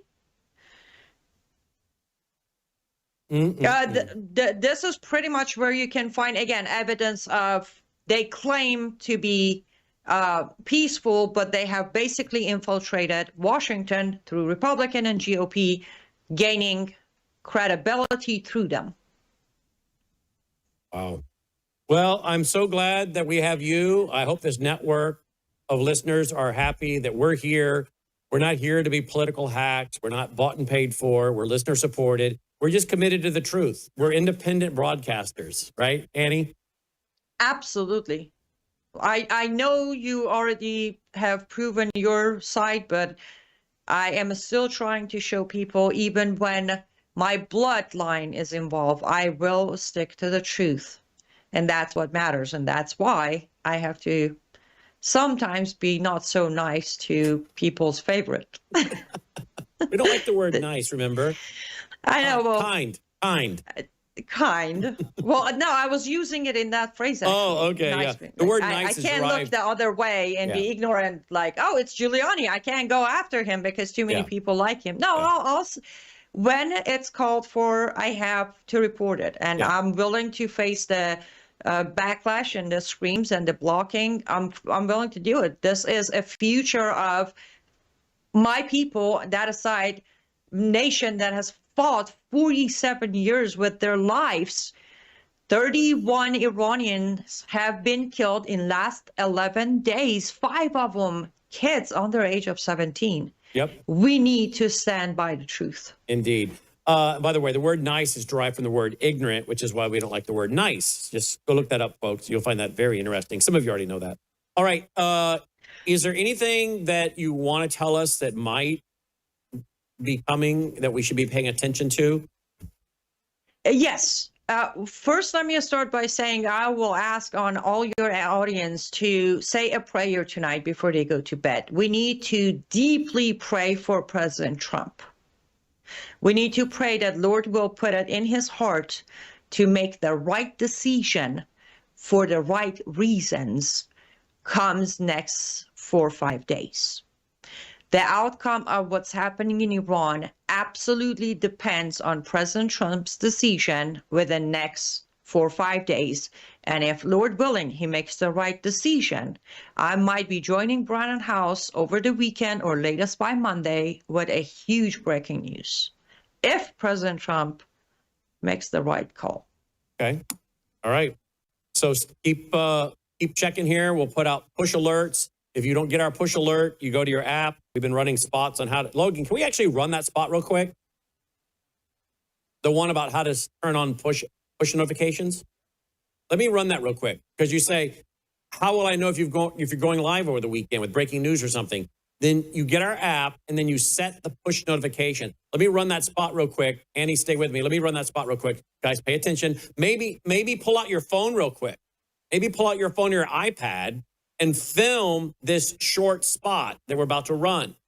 That way you'll know how to get the app and turn on the push notifications so you'll be notified if we go live with breaking news. So why don't you get your phone or your iPad and record this real quick, because you might have played it a couple times, but follow the instructions on how to get the app and turn on notifications. Watch this. We'll be right back.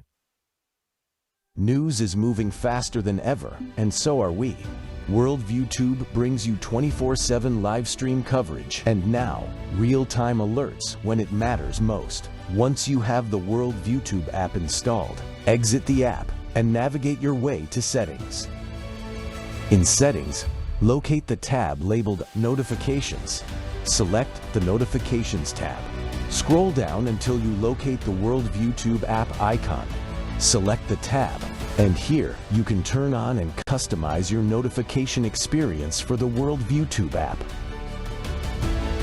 News doesn't wait, and neither should you. Turn on push notifications to stay informed. Every headline as it happens. Coming now is Alex Newman, libertysentinel.org, libertysentinel.org. Alex, welcome to the broadcast. Thanks for being with us. I mean, great to be with you, Brannon. All right. I want to talk to you about many issues here. The MAGA base is really frustrated. They're hearing that this is the greatest economy ever, inflation's under control, yet they know that's not the case when they go to the grocery store. They're being told tariffs are going to bring in so much money, we're going to be able to do away with the federal income tax. That's not being talked about anymore that I've heard lately. And yet we're now being told $2,000 checks are going to be going out. We are dealing with Maduro. They had to rewrite the charges against him, take things out that weren't even accurate. Yet we have a history with our own government of drug running. We dealt with that in our segment tonight with David Pyne.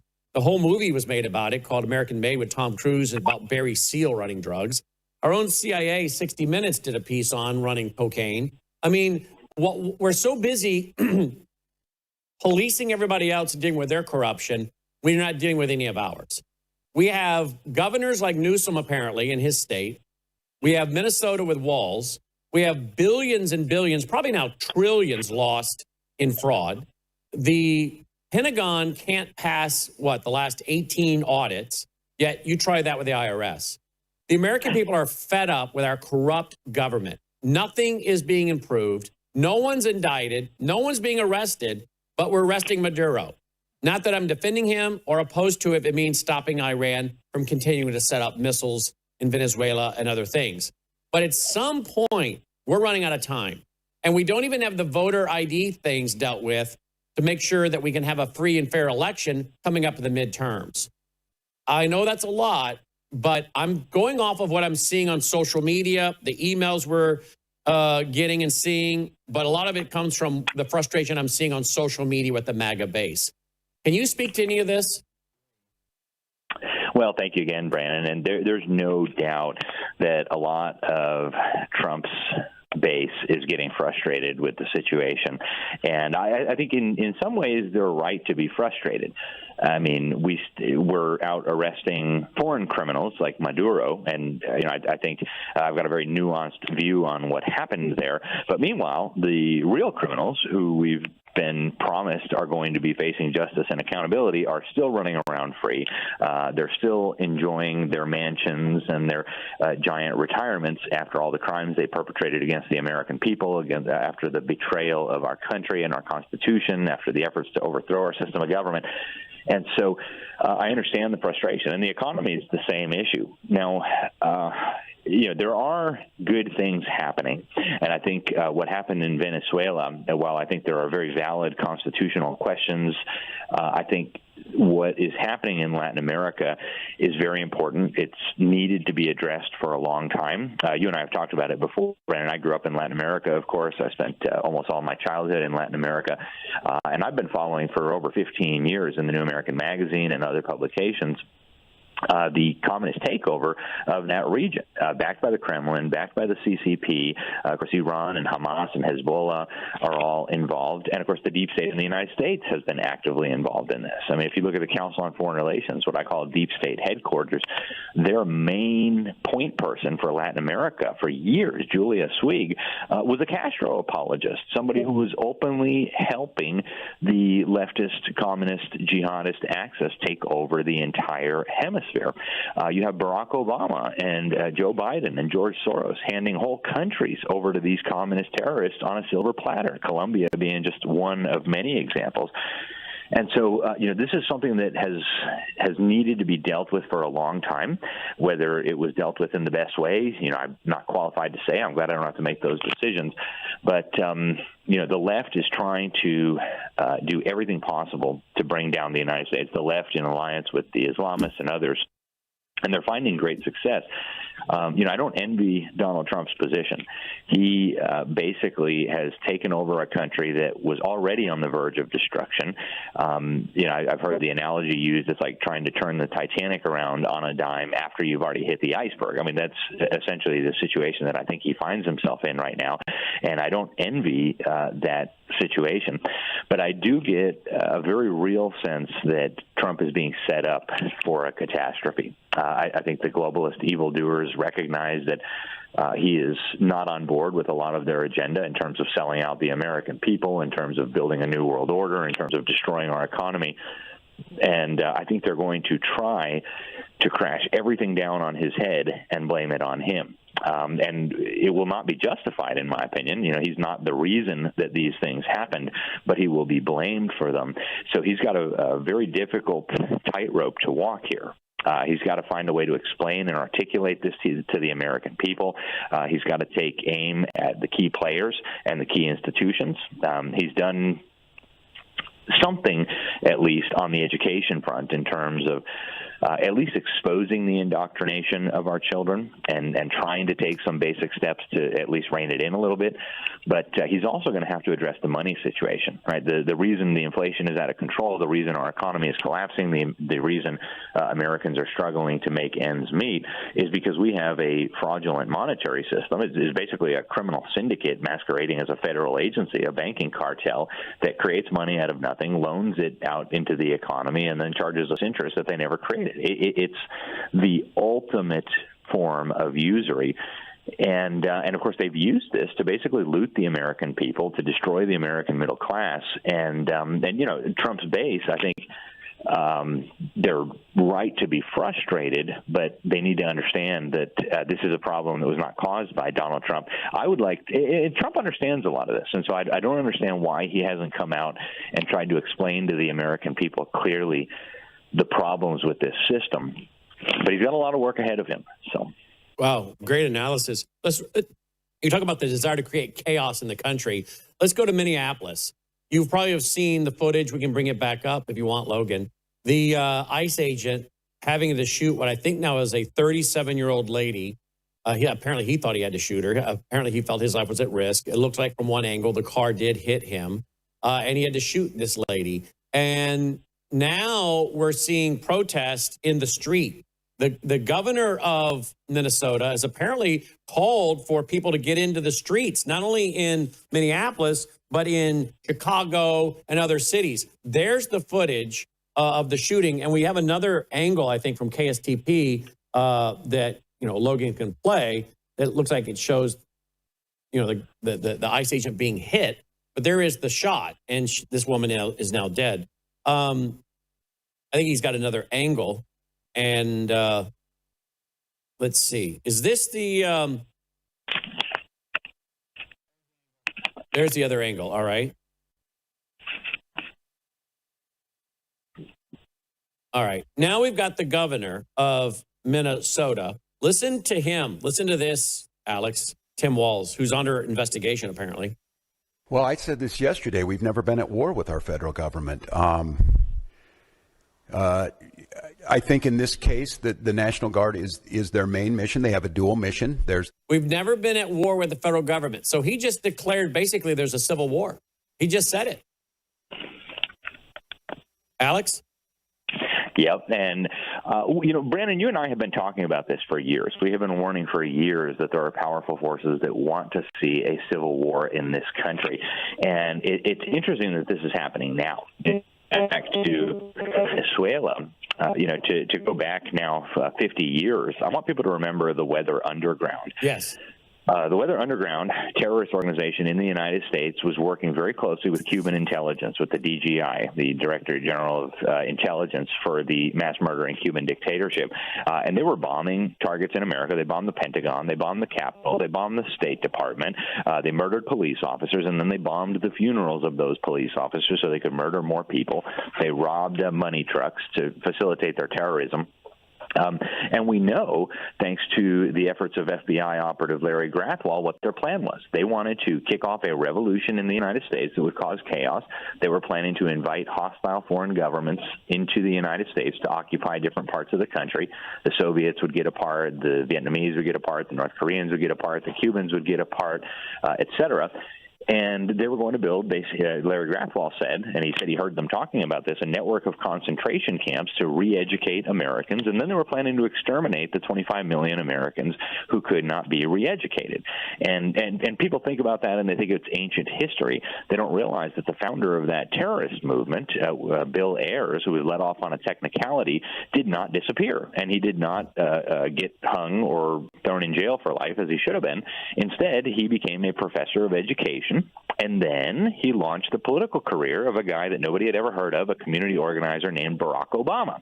And then Barack Obama came to power and started building up these communist regimes across Latin America that have been working to destroy us all along. So it all comes full circle. And I think what we're witnessing right now in Minnesota and across the country, not just with the protests against ICE, but all of it, is an effort to kick off a civil war in this country. And I think American conservatives have to be very careful not to fall for the trap. 100%. I hear more and more conservatives talking about how, well, we have all the guns and all the rest of it. No, that's not how this works. We're being led into a trap, and we have to do everything we can to make sure our country does not fall into a full-blown civil war. 100% agree with that. Here's some video footage. Apparently, the left is chasing away. Okay, it looks like they are throwing snowballs as the officers are leaving. So again, I believe it was a state patrol, and we did see some MPD officers who were leaving that scene. Hennepin County telling us that their sheriff's deputies have not been on that scene, but it looks like as officers are leaving the scene, just having some protesters or bystanders, agitators throwing some snowballs at them as they leave. We saw this earlier. We did. Well. Yep, we saw this exact thing earlier, and this was targeted toward ICE agents at that particular time. But now, as you mentioned, this is MPD, BCA was on scene, the Sheriff's Department as well. And as this street is opening up here, you can see a lot of these protesters, these people in the community responding to this. And now we're having an aerial view here of what we have been seeing, what we did see earlier, and now it's once again, you can see them throwing some of those snowballs at those vehicles. You know, this kind of starts to look like 2020. Remember when they were chasing the police out of parts of Minneapolis and burned down their precinct? I hope we're not going to see that tonight, although I do have footage that's coming in. This is another one out of the Twin Cities where I think they stormed the downtown Minneapolis federal courthouse. Here we go. Out now!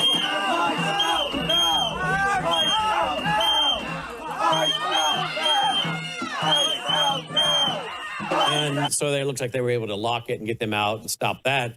Stop ICE now is the chant there. But they are apparently going out into the streets of the Twin Cities tonight. I'll bring up more of that footage here as I get a response from Alex. But Minnesota, you and I lived there for several years. You've been there a lot. 20, 25 years ago, 30 years ago, we wouldn't have really thought that would be the launch of such massive civil unrest in the country, being Minneapolis. George Floyd, and now this.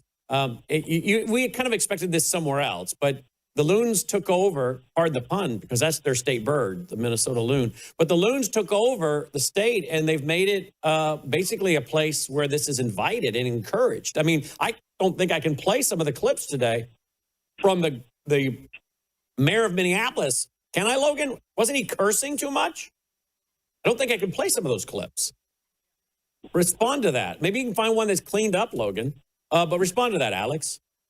Well, let's not forget, too, again, it all comes full circle, right? The Black Lives Matter movement obviously was instrumental in the chaos that enveloped Minneapolis. Well, one of the co-founders of the Black Lives Matter movement, Opal Tometi, was in Caracas posing with the murderous dictator, Nicolas Maduro, and posting a picture on Twitter saying, oh, it's so nice to be in a country with intelligent political discourse. So we see, again, the same thing, domestic subversives, domestic terrorist movements working with hostile foreign regimes against the interests of our country. The other major group that was involved in stirring up the big unrest that we saw some years ago in Minneapolis, the Sunshine Movement, this is completely funded by the Rockefeller dynasty and a bunch of other subversive mega foundations. Why would the Rockefeller syndicate be financing left-wing extremists to kick off a revolution in cities like Minneapolis? Well, for the same reason that David Rockefeller was so friendly with Fidel Castro. It all comes full circle. I mentioned the Council on Foreign Relations and their Latin America chief, Julia Swig, helping the communists throughout Latin America. They are using a pincer movement, right, where you've got the pressure from below with the communist radicals in the street, the Black Lives Matter, the subversives burning down cities and attacking cops and shooting at ICE agents and so on. And then you've got the pressure from above, which is the political class, the governor there, the mayor there, et cetera. And the population, confused and desperate, doesn't know what to do, and they get trapped in this vice grip. It's very, very dangerous. Indeed it is. And, of course, we have to remember Gus Hall, the communist presidential candidate, was from Minnesota. That's right. Yep. So I talked with David Pyne earlier. He thinks the Democrats are going to win big time in the midterms based on a lot of things we've been talking about tonight, and that President Trump has really gotten off track, off message, and that they're going to impeach him again for the third time. And he may actually be removed from office this time. Some Republicans may join in on that vote and actually remove him from office. What are your thoughts on that? I think that's a very real possibility if Trump doesn't succeed in getting this stuff under control right now. Now, not a lot of people are talking about this, but I believe one of the big reasons that Trump decided to risk so much on this capture of Maduro is that he knows that Maduro and his criminal syndicate masquerading as a government were deeply involved with, of course, the communist Cubans in the creation of tools to steal elections around the world. I've talked to multiple sources who have confirmed that the Venezuelan regime was involved in election fraud operations, including here in the United States, and that Trump not only knows about it, but is concerned about it. So hopefully exposing some of the election fraud will help in the lead up to the midterms. But I share those concerns, and I think there's a very real chance that Democrats find a way to take back the House, and there is no doubt in my mind that a lot of Republicans would vote to impeach Trump, especially if the situation continues to deteriorate. And I would not doubt that his, quote, friend Lindsey Graham, who I don't think is his friend. No. And Lindsey Graham has had some horrible things to say about the president after he lost the election, quote, lost the election. And yet he brings him into his inner circle and is seen running around golfing with him, which, again, is really bad for the encouragement of the base. But I think Lindsey Graham will vote to impeach him in the Senate. What do you say? Well, impeach is in the House, convict is in the Senate. I think Lindsey Graham would vote to convict him if I had to guess today. Do you? Yep. Yeah, I don't think Lindsey Graham is a friend to Donald Trump or the United States, certainly not to our Constitution, certainly not to our military. The guy never saw a foreign war that he didn't want to send your kids to go die in. And frankly, Lindsey Graham, I think, is one of the worst when it comes to Republicans. His voting record is atrocious. I encourage people to look it up on the Freedom Index. At the New American, we give a report card for every member of Congress, and Lindsey Graham is consistently at the bottom of the barrel. I wonder why he was on Air Force One with Donald Trump. And I was very saddened to see Trump endorse him in his bid for re-election. There's a good candidate running against him. And it just makes you wonder how Trump could continue to make mistakes like these. It's, right now Lindsey Graham's all giddy because of the thing in Venezuela, and he's thinking maybe we'll have an opportunity to do some more regime change things in Iran or somewhere else. But, Lindsey Graham is in it for Lindsey Graham and his globalist masters, not to make America great again, certainly not to put America first. Coach Tommy Tuberville, who is also a U.S. Senator from Alabama running for governor, we had the chance to interview him on Capitol Hill live in person in May. He's now putting out that Tim Walz is directly responsible for up to $9 billion in fraud. He can't just run into the sunset. He needs to be thrown in prison. You want to take a scale of 1 to 10. 10, he goes to prison. 1, he does not. What do you bet? What do you bet on that one? I'm thinking he doesn't go to prison. Yeah, I mean, I wouldn't be surprised to see him arrested. At this point, it's very obvious that he was involved in these criminal activities. The question is, will the very, very, very corrupt judiciary allow something like that? And I think the answer, unfortunately, is no. In fact, I think there's real questions about whether this prosecution of Maduro is going to go anywhere. I mean, we saw what they did with Comey. We saw what they did with Letitia James. I suspect the federal judiciary will do everything possible to throw cold water on all of this so that things can get back to normal once Trump is gone. And what do you think the United Nations is going to say about all this? Well, we know the United Nations is very mad. They are saying that Trump is violating international law and that we need to respect the rules-based world order and the UN Charter. So, frankly, when you're making the UN mad, you got to be doing something right. But I was very glad to hear our Secretary of State and our National Security Advisor, Marco Rubio, say, I don't care what the UN says. So we need much more of that. We shouldn't even be in that wicked institution. Absolutely. All right. Any other things that you want to bring up real quick here that well, I got a tweet coming out here. Let's get this. Protesters are openly calling for the destruction of ICE, the U.S. military-industrial complex, prisons, and what they claim are fraudulent insurance corporations, saying they intend to take power back for the people while voicing support for Palestinians in Gaza, January 7th tonight. This is all kind of fitting right in with the movie with Leonardo DiCaprio. Remember that movie we talked about? Yep, predictive programming. And there was a new documentary. I've been talking to people all day about it today. A new documentary just dropped 8 or 9 days ago. It's a masterful piece of propaganda.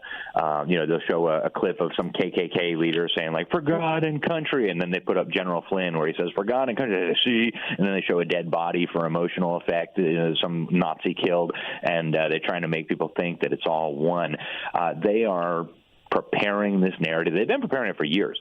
I did an episode of my show Behind the Deep State 3 years ago now where I warned that they were conditioning Americans not just to accept a civil war, but to participate in one. And I think we're getting closer to that by the moment. So we've really got to be on our guard, folks. Your neighbor is not the enemy. The guy who watches too much CNN and has been deceived is not the enemy. The enemy is Satan and his minions and the people who are trying to destroy family and church and liberty and all that is good. Indeed. Here's his website. Take a look at that. Liberty Sentinel. You can see all the articles he has over there. LibertySentinel.org. LibertySentinel.org. He also writes for the New American Magazine, and we carry his broadcast here on the weekends as well. LibertySentinel.org. Alex Newman checking in tonight. Alex, as always, thank you, my friend. Thank you for having me. Appreciate it, Brandon. God bless you. You too, my friend. Alex Newman checking in, guys, and we'll be right back after this short break. Go to worldviewtalk.com. Get your satellite phone like I have, because you know what? China is in on our power grid. That is a matter of proven fact. If you want to have communications with your loved ones, your family, your children, maybe your spouse travels, maybe you have a child away at college, you want communication should the grid go down. That's why you need a satellite phone, worldviewtalk.com. But look what else they have. They also have solar generators. I have one of their solar generators. I have the Delta Echo 400, a solar generator, so I can, of course, charge my satellite phone. I can run my coffee pot. I can run my whole house if I want to. All the details are there at worldviewtalk.com, or use that number, 1-866-738-3224. They have very friendly operators that will explain to you their products, but you can explain to them what it is you're desiring to acquire. How much electricity are you wanting to generate with this solar generator? Well, they'll tell you what size you need. worldviewtalk.com or 1-866-738-3224. All All right, guys, that's our broadcast for tonight. Roll the music. Let's call it a night. Thank you guys for your support, as always. Hey, be sure to go to worldviewstore.com. Order up a pack of the free business cards. Pass them out. Worldviewstore.com. Worldviewstore.com. Get a pack of free business cards and pass them out to your family and friends. And let them all know about Worldview Tube. Worldview Tube. And again, thank you for your prayers. And continue to pray that our site can stay up, folks, and that these vendors will stop pulling the tricks they're pulling. All right? May God save America. Take care.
Faith, spiritual values, moral issues, government,